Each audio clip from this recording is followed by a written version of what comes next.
il y a environ un mois que dans le cadre du dialogue entre les deux gouvernements, dialogue présidé par le Premier ministre Laurent Salvador Lamotte du côté haïtien et par le ministre de la Planification du côté de la République dominicaine.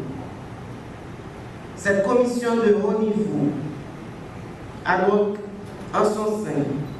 plusieurs ministres de part et d'autre, représentant différents secteurs,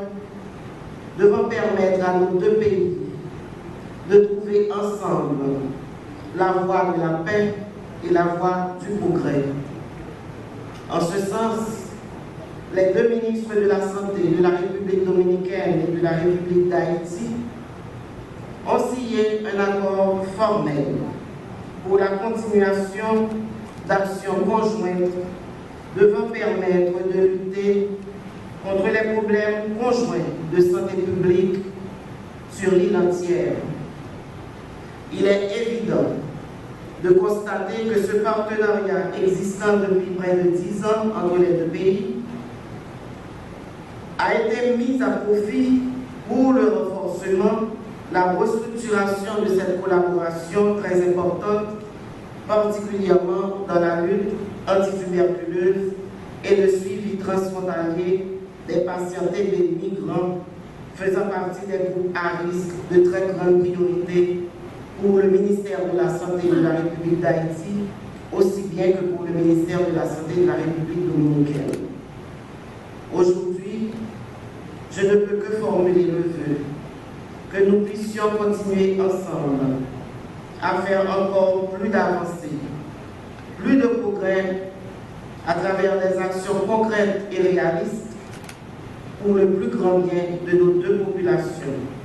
L'OIM soutient le gouvernement haïtien dans la gestion de la migration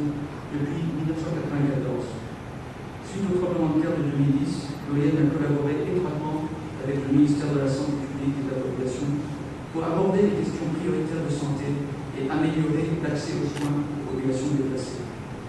En matière de politique de santé, l'OIM intègre dans ses interventions dans les camps la détection des cas suspects de tuberculose et du VIH.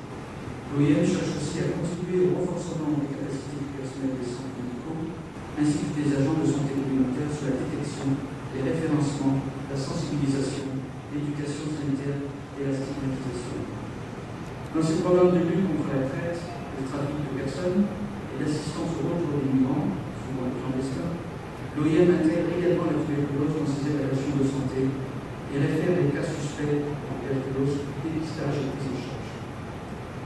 Je me dois de souligner qu'à l'échelle mondiale, l'OIM a acquis une expérience significative dans le dépistage de la tuberculose au sein des populations réfugiées, déplacées internes et migrantes.